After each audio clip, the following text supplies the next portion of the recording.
مفتی طارق مسعود special. چھپکلی جو ہے نا، چھپکلی اس سے گھن بہت آتی ہے۔ چھپکلی نقصان دہ جانور نہیں ہے، جو ریسرچ سے ثابت ہے نا کہ اس کا کوئی نقصان نہیں ہے، کھائیں نہیں لیکن نقصان دہ کوئی زہر وہر نہیں ہوتا اس میں، لیکن یہ گندا بہت ہے، گھن بہت آتی ہے اس سے، اتنی ایک متلی آتی ہے نا چھپکلی کو دیکھ کے۔ اسی وجہ سے نبی صلی اللہ علیہ وسلم نے فرمایا کہ چھپکلی کو دیکھو تو حدیث کا مفہوم ہے ایک ہی وار میں مار دو اس کو، اور جتنے وار میں اس کو ماریں گے نیکیاں اتنی کم ہوتی چلی جائیں گی۔ علماء نے اس میں حدیث میں یہ جو حکمت ہے وہ بیان کی ہے کہ ایک ہی وار میں مارنے کا حکم اس لیے کہ جانور کو تکلیف کم سے کم ہو، کیونکہ لوگ جب چھپکلی مارتے ہیں نا تو وہ بیچاری کا کچمڑا بنا دیتے ہیں، پہلے ایک بار، پھر دم سے پہلے وہ ڈانس دیکھیں گے اس کا تھوڑی دیر دم کا، پھر وہ، تو اس لیے جہاں یہاں نہ کریں، یہاں تو گند ہو جائے گا۔ چھت وت سے گری ہے میرا خیال ہے کہ، تو جب کوئی چھپکلی دیکھی ایک ہی دفعہ میں چپکا دیا اس کو، اسٹیکر بنا دیا، ڈمپر نہیں کرتے جو کراچی کے روڈوں پہ۔ مارنے کا حکم کیوں ہے؟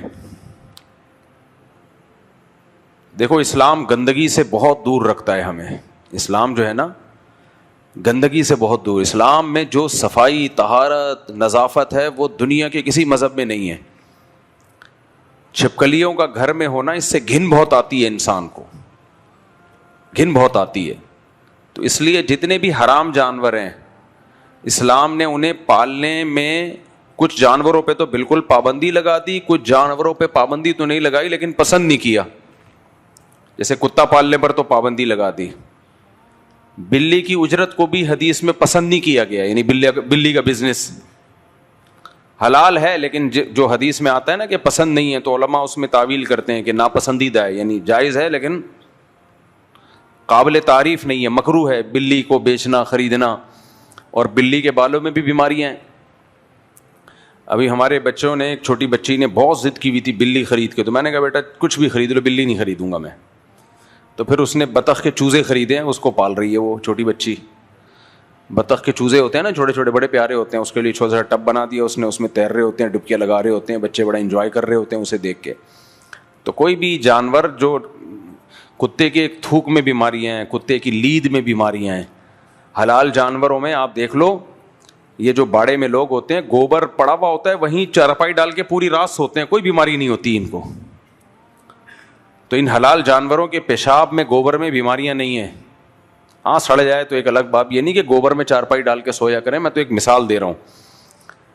بیماریاں حرام جانوروں میں، اور آپ کو پتہ ہے کہ جو وائرس یعنی حرام جانوروں کی بیماریاں انسانوں میں بھی پھیلتی ہیں بہت تیزی سے، وائرس پھیلتے ہیں۔ حلال جانوروں میں بہت کم بیماریاں ایسی ہیں جو انسانوں کو لگتی ہیں، وہ کامن نہیں ہیں وہ بیماریاں۔ خیر، تو چھپکلی پر میں نے بیان شروع کر دیا۔ تو سورہ معارج کی یہ آیات کئی ہفتوں سے میں پڑھ رہا ہوں۔ اللہ تعالیٰ نے ارشاد فرمایا کلا انا خلقناہم مما یعلمون، ہم جانتے ہیں ہم نے انسان کو کس چیز سے پیدا کیا۔ تو انسان کو اس کی اوقات یاد دلائی جا رہی ہے، اور اوقات جب یاد دلائی جاتی ہے جب کوئی اپنی اوقات بھول جاتا ہے۔ اس پہ میں نے مثالیں دی تھیں کہ کسی کو اس کی اوقات یاد دلانا یہ عام طور پر یہ اچھا نہیں سمجھا جاتا۔ میں نے مثال دی تھی، کوئی آدمی سائیکل پہ جا رہا ہو، کوئی لینڈ کروزر میں گھوم رہا ہو، آپ کہیں یار تمہاری اوقات تھی، تم تو سائیکل پہ جایا کرتے تھے، تو برا لگتا ہے نا کہ بھائی کیوں مجھے میری اوقات یاد دلا رہے ہو۔ تو یہ کسی کو اوقات یاد دلانا برا کام ہے، لیکن اس وقت یہ ضروری ہے جب وہ اپنی اوقات بھول جائے، اس میں تکبر پیدا ہو جائے۔ تو انسان میں چونکہ کبر ہے، تکبر ہے، تو اس لیے قرآن انسان کو انسان کی اوقات یاد دلاتا ہے۔ دیکھو انسان نا انسانوں کے مقابلے میں تو صاحب فضیلت ہو سکتا ہے، اور کمال کی بات ہے کہ آج پوری دنیا انسان کو انسان کے سامنے تواضع سکھاتی ہے۔ یہ جو انگلش کے الفاظ ہیں نا بہت سارے، کہ آپ کو ایک دوسرے کے ساتھ تواضع کے ساتھ رہنا چاہیے، اور ملنسار بن کے رہنا چاہیے، موسٹ مرسیفل بن کے رہنا چاہیے، یہ سب انسانوں کے لیے ہیں۔ خدا انسان کو انسان کی اوقات یاد دلاتا ہے اللہ کے مقابلے میں، اللہ کے مقابلے میں، کہ تم اس کے مقابلے میں تمہاری کوئی حیثیت نہیں ہے، لہذا اس کے سامنے بالکل زیرو، تم جھک جاؤ. تو قرآن کہتا ہے کلا انا خلقناہم مما یعلمون، ہم جانتے ہیں ہم نے اس کو کس چیز سے بنایا ہے. اب میں چند وہ مثالیں دوں گا جس سے پتہ چلتا ہے کہ ہم اپنی اوقات بھول چکے ہیں. تکبر، نبی صلی اللہ علیہ وسلم نے ارشاد فرمایا تکبر یہ ہے بطر الحق، حق کا انکار کر دینا اپنی پرسنالٹی کی وجہ سے. کتنے مواقع ایسے ہیں جہاں ہم حق کا انکار کرتے ہیں، کتنے مواقع ایسے ہیں. دیکھو قرآن کیا کہتا ہے، جو نماز نہیں پڑھتا وہ بھی متکبر ہے. کافر اس کو متکبر مانتا ہے؟ جو لوگ نماز نہیں پڑھتے کافر ان کو کہتے ہیں کہ یہ متکبر ہیں؟ کہتے ہیں نہیں یار یہ تو بہت ملنسار ہے. وہ کیا کہتے ہیں؟ Down to earth. یہ بندہ ڈاؤن ٹو ارتھ. میں نے بہت باہر ملکوں میں جب جاتا ہوں تو غیر مسلموں کے بارے میں مفتی صاحب یہ مائیکل جو ہے نا ڈاؤن ٹو ارتھ ہے، یہ چنگ پونگ جو ہے یہ ڈاؤن ٹو ارتھ ہے. یہ ہر قوم کی اپنی زبان ہوتی ہے. یہ شنگ چونگ جو ہے ڈاؤن ٹو، جیپنیز سارے ڈاؤن ٹو ارتھ ہوتے ہیں، اللہ کی نظر میں متکبر ہیں. ابھی جاپان میں میرے خلاف بڑی کمپین چل رہی ہے بھائی، جیپنیز اخبار میں کوئی میرے خلاف شائع ہوا ہے. میں نے کہیں بیان میں وہاں جا کے بولا ہے نا 4 شادیاں کرو اور فیملی سسٹم کو پروموٹ کرو وغیرہ وغیرہ. تو وہاں کچھ بے وقوفوں نے، ہمارے ہی مسلمانوں نے کوئی جلسے جلوس نکالنے شروع کیے، روڈوں کو بند کیا. تو وہ جیپنیز تو لا کے بڑے پابند ہوتے ہیں، انہوں نے دیکھا یہ کیا دھندا شروع کر دیا، تو وہ اسلام ہی کے اگینسٹ ایک تحریک چل پڑی ہے یار یہ مسلمان یہاں کے گڑبڑ کر رہے ہیں. وہ نہیں، انہوں نے اپنے روڈ جام کے جلوس نکال رہے ہیں جو ہمارے یہاں چلتے ہیں جلوسوں کے فیشن. تو جیپنیز گورنمنٹ نے کہا بھائی جو کرنا انڈور کرو، وہ روڈوں پہ آ گئے. تو وہاں کی عوام خلاف ہو گئی. تو اب عوام جب خلاف ہوتی ہے تو پھر تو وہ ان کو کیا پتا کہ کون کر رہا ہے، کون اس کا قائل ہے. تو اب وہ ان کو جو چیزیں مل رہی ہیں، آج ہی ہمارے ایک دوست نے مجھے ویڈیو بھیجی جیپنیز زبان میں نا ٹنگ پونگ چل رہا ہے بہت زیادہ، اللہ خیر کرے. خیر، تو ہماری اپنی حرکتیں ٹھیک نہیں ہیں مسلمانوں کی اپنی حرکتیں ٹھیک نہیں. ایک طرف صحیح حدیث ہے کہ وہ شخص مومن نہیں ہے جو راستے سے تکلیف دہ چیز نہ اٹھائے. تو سوچو راستے میں تکلیف دہ چیز ڈالے وہ مومن ہو سکتا ہے؟ اور جو روڈ بلاک کرے، چاہے مذہب کے نام پہ ہو، پوری رات ایسے پروگرام ہو نعتوں کے کہ لوگوں کے کان بج رہے ہوں، اور بھونپو لے کے جو ہے نا مسجدوں پہ اسپیکر لگائے ہوئے ہوں، سب کو سنا رہے ہوں اپنی آواز، چاہے سننا چاہے کوئی نہیں سننا چاہے. یہ تکلیف اسلام میں جائز ہوگی؟ تو اس لیے اسلام کو غیر مسلموں سے خطرہ نہیں ہے، اسلام کو خطرہ مسلمانوں سے ہے. یہ انسان کے بچے نہیں بن رہے ہیں، مذہب کو غلط استعمال کر رہے ہیں. غلط جو چیزیں میں نے بتایا تھا نا، اسلام اور دیگ 180 ڈگری پہ ہے. اسلام میں روزے ہیں، کھانا نہیں ہے. تو اسی طرح اسلام میں دوسرے کو تکلیف سے بچانا ہے. اسلام میں کوئی عبادت ایسی نہیں ہے جس سے دوسروں کو تکلیف ہو، کوئی عبادت ایسی نہیں ہے. ہم مذہب کے نام پہ کتنی تکلیفیں دے رہے ہوتے ہیں لوگوں کو، مذہب کے نام پہ کتنی تکلیفیں دے رہے ہوتے ہیں. تو خیر، تو انسان جو ہے، ہاں تکبر، اللہ کہتے ہیں جو نماز نہیں پڑھتے وہ بھی کیا ہیں؟ متکبر ہیں. جو زکوٰۃ نہیں دیتے وہ بھی کیا ہیں؟ متکبر. تو سوال پیدا ہوتا ہے بھائی وہ تو ڈاؤن ٹو ارتھ ہوتے ہیں، وہ تو اتنے ملنسار. بھائی وہ انسانوں کے لیے ملنسار ہیں، خدا کے لیے ملنسار نہیں ہیں. اس لیے کہ جس خدا نے ان کو پیدا کیا تھا اس خدا کا انکار اتنے دھڑلے سے کیا انہوں نے کہ ہم خود بخود وجود میں آئے ہیں، ہمیں کوئی بنانے والا نہیں ہے. تو اس سے بڑا تکبر کیا ہوگا میرے بھائی؟ اس سے بڑی بڑائی کیا ہوگی؟ تو متکبر آدمی جو سب سے پہلے اس کا کبر اللہ کے خلاف جاتا ہے. اسی وجہ سے نماز انسان میں کبر کو ختم کرتی ہے. حضرت مولانا اشرف علی تھانوی رحمہ اللہ نے لکھا کہ تکبر ختم کرنے کا جو سب سے بڑا ذریعہ ہے نا کسی میں کبر ہو، تو تکبر ختم کرنے کا سب سے بڑا ذریعہ نماز ہے، سب سے بڑا ذریعہ. انہوں نے فرمایا کہ نماز میں اول سے آخر تک، اول سے تکبر سے مراد سمجھ گئے؟ اللہ کے سامنے تکبر، ڈاؤن ٹو ارتھ انسانوں کے سامنے ہونا الگ چیز ہے. سب سے پہلے اللہ کہتے ہیں میرے سامنے کبر مت کرو. اگر میرے سامنے کبر کرو گے تو لوگوں کے سامنے جھکتے رہو 100 دفعہ، اللہ نہیں مانے گا آپ کو. میں اکثر بیانات میں مثال دیتا ہوں، ایک آدمی باپ کے سامنے اکڑتا ہے، باپ اسے آرڈر دیتا ہے نہیں مانتا، باپ کو باپ نہیں مانتا، تو ڈاؤن ٹو ارتھ ہو گیا، باہر نکلتے ہی تواضع کے ساتھ ہر ایک کے ساتھ جھک کے ملتا ہے، تو لوگ اسے کہیں گے ڈاؤن ٹو ارتھ، کیا تواضع والا بندہ ہے. ابا مان لے گا؟ ابا بولے گا اس سے بڑا فرعون میں نے پیدا ہی نہیں کیا ہے، ابا یہ بولے گا نا. تو اس لیے اسلام ہر چیز کو جو دیکھتا ہے نا وہ کہتا ہے اللہ کی نظر سے دیکھو. فیصلے جنت اور جہنم کے کس نے کرنے ہیں؟ اللہ نے کرنے ہیں. تو اسلام یہ کہتے ہیں اللہ کی نظر سے آپ نے لوگوں کو دیکھنا ہے. اللہ جس کو اچھا کہے گا وہ اچھا ہے، اللہ جس کو متکبر کہے گا وہ متکبر ہے. ابو جہل بھی اپنی قوم میں بڑا مشہور آدمی تھا، اللہ کی نظر میں وقت کا فرعون تھا وہ. تو اس لیے میرے بھائی اللہ تعالیٰ کافر کو اس لیے نہیں مانتے کہ کافر اللہ کی نہیں مانتا، اور اگر کوئی اللہ کی مانتا ہے تو اللہ کی نظر میں سب سے پہلے وہی ہے. تو نماز جو ہے نا تکبیر تحریمہ سے لے کے سلام پھیرنے تک مکمل تواضع تواضع تواضع عاجزی. سب سے پہلے ہم کیا کہتے ہیں؟ اللہ اکبر، اللہ سب سے بڑا ہے. تو تکبر ختم ہوگا کہ نہیں ہوگا؟ اپنی نفی کر لی، بھائی میں کچھ بھی نہیں ہوں، دنیا کچھ بھی نہیں ہے، سب سے بڑا کون ہے؟ اللہ ہے.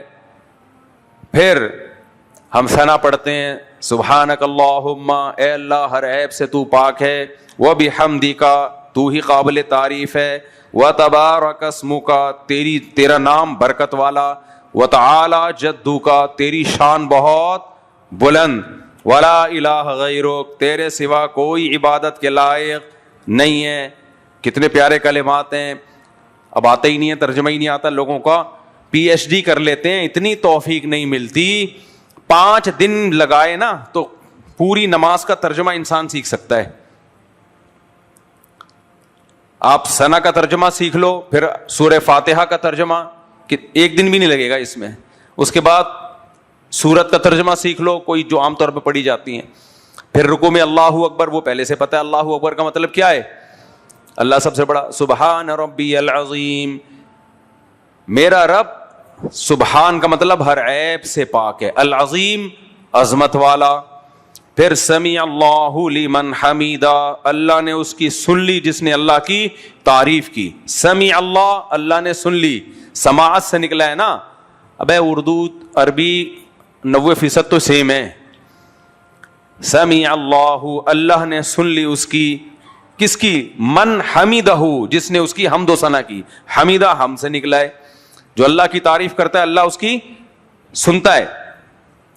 تو لہذا پھر ہم اللہ کی تعریف کرتے ہیں. ربنا لک الحمد، اے ہمارے رب، لک الحمد، تعریف صرف تیرے لیے، ہم قابل تعریف نہیں ہے. اگر نماز سمجھ کے پڑھنا شروع کر دو نا، ہر آدمی انسان کا بچہ بن جائے. نہیں یاری میرا خیال ہے بات بہت مشکل ہے سمجھانا. نماز اتنی مزے کی عبادت ہے، اتنی مزے کی عبادت ہے کہ اس کے یار میں جب صرف نماز ہی پڑھتا ہوں نا، میں کہتا ہوں اسلام کا ہم پر کوئی احسان نہ بھی ہوتا نا، صرف نماز جو اسلام ہمیں دے کے چلا گیا نا، بہت بڑا احسان تھا. یہ دنیا میں خدا کی قسم کسی مذہب کے پاس نماز کی 1 رکعت جیسی بھی عبادت نہیں ہے، اور یہ سلیکٹڈ ہے خدا کی طرف سے، یہ انسانوں کی بنائی ہوئی عبادت نہیں ہو سکتی. کوئی انسان 100 سال بھی سوچتا رہنا ایسی عبادت مارکیٹ میں لا نہیں سکتا. وہ یہ محمد صلی اللہ علیہ وسلم کی گڑی ہوئی عبادت نہیں ہے. یہ صرف نماز اس بات کی گواہی دیتی ہے کہ یہ مذہب کس کا ہے، یہ دین اللہ کا. یہ وحی کے ذریعے تو یہ بتائی جائے. اچھا مجھے ایک بات بتاؤ، اگر محمد صلی اللہ علیہ وسلم معاذ اللہ نقل کفر اللہ کے پیغمبر نہیں ہیں، تو دنیا میں کتنے جھوٹے لوگ آئے نا مذہبی اسکالر. بھائی جتنے بھی دنیا میں مذہب ہیں سب کسی نہ کسی کی طرف منسوب ہے نا، تو کوئی ایک مذہب بھی اس جیسی عبادت کیوں نہیں لایا؟ ارے قرآن بار بار کہتا ہے نا کہ اگر یہ قرآن اللہ کی طرف سے نہیں ہے, یہ نبی نے خود بنایا ہے, تو نبی انسان ہے نا, تو بہت سارے دنیا میں انسان ہیں, سارے مل جل کے ایک آیت اس جیسی لے آئیں. کیا خیال ہے؟ نہیں آ رہی سمجھ میں؟ دیکھو ایک چماٹ کے بغیر سمجھ میں آتا نہیں ہے. بہرحال آپ لوگ تو قابل احترام میرے لیے, لیکن ویسے ایک مثال دے رہا ہوں میں. آج کل میرے پاس اصل میں کیسز بہت آتے ہیں نا, اثر کے وقت تو بہت سارے آ رہے ہوتے ہیں, تو میں لوگوں کو چماٹوں کے مشورے دے رہا ہوتا. دیکھو ایک عجیب کیس آ رہے ہیں, وہ بتانے بھی نہیں چاہیے, پھر ایسا نہ ہو کہ کچھ برائی کی چیزیں سن کے بھی برائی پھیلتی ہے, تو اس لیے وہ میں اسکپ کر دیتا ہوں. ایسے ایسے کیس آتے ہیں کہ میں پھر ان کو کہتا ہوں یہ واجب الچماٹ ہے, یہ محبت سے سمجھنے والا کیس نہیں ہے. یہ بہت خوب اچھی طرح سمجھ لو, یہ جو اخلاق کا ہیضہ ہو جاتا ہے نا بعض لوگوں پہ, اخلاق کا ہیضہ, اخلاق بہت اچھی چیز ہے, یاد رکھو, لیکن اللہ نے مرد کو گھر کا سربراہ بنایا ہے. سربراہ کو چاہیے جو کام اخلاق سے ہو سکتا ہے وہ سختی سے نہ کرے, لیکن اگر سربراہ کے پاس سختی کی اتھارٹی ختم ہو جائے تو وہ سربراہ نہیں ہے. اور جس اسٹیٹ میں سربراہ نہیں ہے, جس گھر میں سربراہ نہیں ہے, اس سے بڑا فساد کسی گھر میں ہو نہیں سکتا. آج کل مارکیٹ میں یہ چل رہا ہے, باپ نہیں ہے, بھائی نہیں ہے, ماموں نہیں ہے, چاچو نہیں ہے. چاچو بھی جمشید, ماموں بھی جمشید, ابا غفار صاحب ہیں, مائیکل صاحب ہیں, بس ختم. وہی گوروں کی طرح سیٹ اپ سارا. تو اس لیے آدمی کو چاہیے جب وہ گھر میں داخل ہو تو بچے بھی خوش ہوں, ہمارے ابا آ رہے ہیں, ایسے چنگیز خان نہ بن جائے کہ بچے ٹینشن کانپنا شروع ہو جائیں. بعض گھروں میں ایسا ہوتا ہے, یہ بالکل غلط ہے. بچے خوش ہوں ہمارے فادر آ رہے ہیں گھر میں, بیگم خوش ہو میرا ہسبینڈ آ رہا ہے, خوش ہو. لیکن اتنا میٹھا نہ بنو کہ بیگم بھی کھا جائے اور بچے بھی بیچ کے کھا جائیں آپ کو. تھوڑا سا روب رہے, تھوڑا سا کیا رہے, تھوڑا سا روب رہے. تو ورنہ یہ بالکل بھی نگرانی جو چھوڑ دیتے ہیں اور بالکل ہی روب ختم, تو بھائی یہ پھر سربراہ نہیں ہو, تم بیڑا غرق ہوئے گا, اپنے لیے بھی نقصان, ماتحتوں کے لیے بھی نقصان. تو اس لیے ہر چیز بیلنس میں اچھی ہوتی ہے. اب آپ کہو کہ کون سا ٹاپک لے کے بیٹھ گیا, لیکن مارکیٹ میں جو چل رہا ہے نا وہ یہی چل رہا ہے بہت زیادہ. تو اب دیکھو ہمارا ملک جو ابھی پاکستان کے جو اب آج کل سنی جا رہی ہے, اسلام آباد میں سب آ رہے ہیں, تو یہ اخلاق کی وجہ سے ہیں. یعنی پاکستان کے اخلاق بہت اچھے ہیں. پوری دنیا میں ہم پھول بانٹتے ہیں. ابھی جو دنیا نے پاکستان کو باپ بنایا ہوا تو ہے نا, یہ تو مانتے ہو نا. آج کل مجھے بتاؤ دنیا میں سب ملکوں کا باپ کون چل رہا ہے, لیٹسٹ رپورٹ کیا ہے؟ فی الحال وہ میرا ایک کلپ بڑا چلا ہے ابھی, وہ کیا ہے, سبھی تو خوشیاں منا رہے ہیں, کیا ہے وہ بھول گیا, سوائے ابلیس کے جہاں میں, وہ سنا ہے آپ نے, سوائے ابلیس کے جہاں میں سبھی تو خوشیاں. اللہ بریلویوں کو جزائے خیر دے, انہوں نے ایک شعر بڑا اچھا نکال لیا. اب صحیح جگہ یہ کیا ہو رہا ہے, وہ ہمارے اوپر فٹ کرتے ہیں ویسے تو, کہ ربیع الاول میں, یہ شعر بریلوی حضرات کا ہے, وہ ہم پر فٹ کرتے ہیں. کہتے ہیں ربیع الاول ہم لوگ نہیں مناتے نا, نہ وہ بتیاں لگاتے ہیں, نہ وہ جو کچھ یہ لوگ کرتے ہیں. تو ہم پہ یہ طنز کر, بچپن سے ہم یہ شعر اپنے خلاف سنتے آ رہے ہیں, سوائے ابلیس کے جہاں میں سبھی تو خوشیاں منا رہے ہیں. تو یہ بچپن سے یہ شعر سن کے ہم ٹھٹھرتے جاتے تھے, یار ہم پہ تو انہوں نے فتویٰ لگا دیا کہ ہم عاشق رسول نہیں ہیں, ہم تو ربیع الاول مناتے نہیں ہیں, یہ عشق رسول ہی نہیں ہے, ہم احساس کمتری میں گھٹ کے. کیا خیال ہے؟ اسکول کے زمانے سے نا ہمارے بہت سے بریلوی دوست تھے, وہ اسکول میں بھی ہم پہ طنز کرتے تھے, کہہ رہے یار تم تو وہابی ہو, ایک فتویٰ ان کا ہمیشہ ہمارے خلاف ہوتا, تم گستاخ رسول ہو. بس یہ ہم کہتے یار ہم کیوں گستاخ رسول ہو گئے یار, کہہ رہے تم درود شریف کو نہیں مانتے. ابے بھائی ہم درود شریف کو کیوں نہیں مانتے, ہمارے اکابر تو تسبیحات ہزار تسبیحات پڑھتے. شیخ الحدیث مولانا زکریا رحمۃ اللہ علیہ تو اتنا درود پڑھا کرتے تھے, اور مسجد نبی میں روزے کے سامنے بیٹھ کے. کیوں نہیں مانتے بھائی, بس وہ ایک چلایا ہوا تھا, گستاخ ہو اور درود شریف کو نہیں مانتے اور وغیرہ وغیرہ وغیرہ. تو اس میں ایک یہ بھی تھا کہ ربیع الاول نہیں مناتے. تو پھر یہ شعر ہمیں سناتے تھے, سوائے ابلیس کے جہاں میں سبھی تو خوشیاں منا رہے ہیں. تو مجھے یہ صحیح موقع پہ یاد آ گیا یہ شعر, کہ ابھی جو پاکستان کے حالات چل رہے ہیں, تو کچھ لوگ ابھی بھی نیگیٹو بہت سوچ رہے ہیں, ہر اچھی چیز کو نیگیٹو لے کے جا رہے ہیں. ایکچولی آج بھی ہمارے ایک دوست کا میسج آیا باہر ملک سے, مفتی صاحب یہ سب ٹوپی ڈرامہ چل رہا ہے, سب امریکہ کے کہنے پہ ہو رہا ہے, ایکچولی یہ ہے. میں نے کہا بس کر دے یار, خدا کے لیے بس کر دے یار. تو اتنا زیادہ منفی نہیں سوچا کرو, تو بہرحال اب میں زیادہ اس ٹاپک پہ نہیں جاتا. تو سوائے ابلیس کے جہاں میں سبھی تو خوشیاں منا رہے ہیں. اب آج کے حالات میں فٹ ہوتا ہے. آپ کسی بھی سیاسی تنظیم سے ہو, اس کو پروموٹ کرو. آپ پی ٹی آئی سے ہو, جے یو آئی سے ہو, مسلم لیگ سے, کوئی پرابلم نہیں ہے. اس کا P T I J you آئی سے کوئی تعلق نہیں ہے. سیاسی اختلافات چلتے رہیں گے, کوئی مسئلہ نہیں ہے. لیکن جب ملک کی اجتماعی بات آتی ہے, کوئی اجتماعی سطح پہ ملک کو عزت مل رہی ہو, تو اپنی سیاسی جماعتیں ایک طرف, کنٹری سب سے پہلے. بے شک اس اپنی جماعت کو کرتے رہو, یعنی اس کو پروموٹ کرتے رہو, کوئی پرابلم کی بات نہیں ہے. لیکن جہاں کنٹری کی بات آئے گی بھائی, اور کنٹری کو عزت مل رہی ہوگی, تو اس پہ بھی خوش نہیں ہو رہے, تو پھر تو یہ بنتا ہے نا, سوائے ابلیس کے جہاں میں سبھی تو خوشیاں منا رہے ہیں.